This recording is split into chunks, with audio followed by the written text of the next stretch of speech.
Loan લીધા પછી જે લોકોને કમર દુખતી હોય અથવા સાયટિકા હોય, ફક્ત એ લોકોએ આ રીલ જોવાની છે. આપણે સાયટિકાના અને કમર દુખવાના, ગાદી ખસી જવાના 10 કારણોની શોધ કરી હોય, પરંતુ એકેય કારણ સોલ્વ કરવાથી આપણો કમરનો દુખાવો, સાયટિકા મટતું નથી. તો પુરુષોમાં કયા કયા કારણો મેજર છે જે મારી 3.5 વર્ષની પ્રેક્ટિસમાં મને જોવા મળ્યા છે. તો હોમિયોપેથિક સારવારમાં હંમેશા આપણે તાસીરની વાત કરતા હોઈએ, તો કઈ 5 તાસીર અથવા કયા 5 સ્ટ્રેસ અથવા સિચ્યુએશન જે પુરુષોમાં કમરના દુખાવાનું કારણ હોઈ શકે. આપણે ખાલી 35, 40 અને 45 વર્ષ સુધીના પુરુષોની જ વાત કરીએ છીએ. તો એમાં સૌથી પહેલું કારણ હોઈ શકે લોન, એટલે કે ફાઇનાન્શિયલ ઇસ્યુ.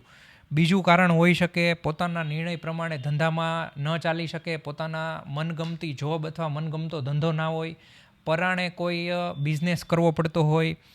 એ સિવાય જવાબદારી, ઘરની જવાબદારી વધી જાય, પપ્પા એક્સપાયર થઈ જાય અથવા તો મોટા ભાઈથી અલગ રહેવાનું થાય. આ કારણોસર કમર દુખાવો આવી શકે છે.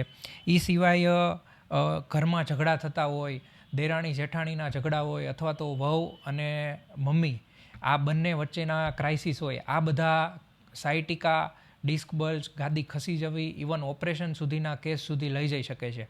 આનું એક્ઝેક્ટ વૈજ્ઞાનિક કારણ જાણવું હોય તો તમે કમેન્ટ કરી શકો છો, અને આ વિડીયોને લાઇક અને શેર કરો વધારે, જેથી કરીને બીજા કારણો પણ હું તમને જણાવીશ.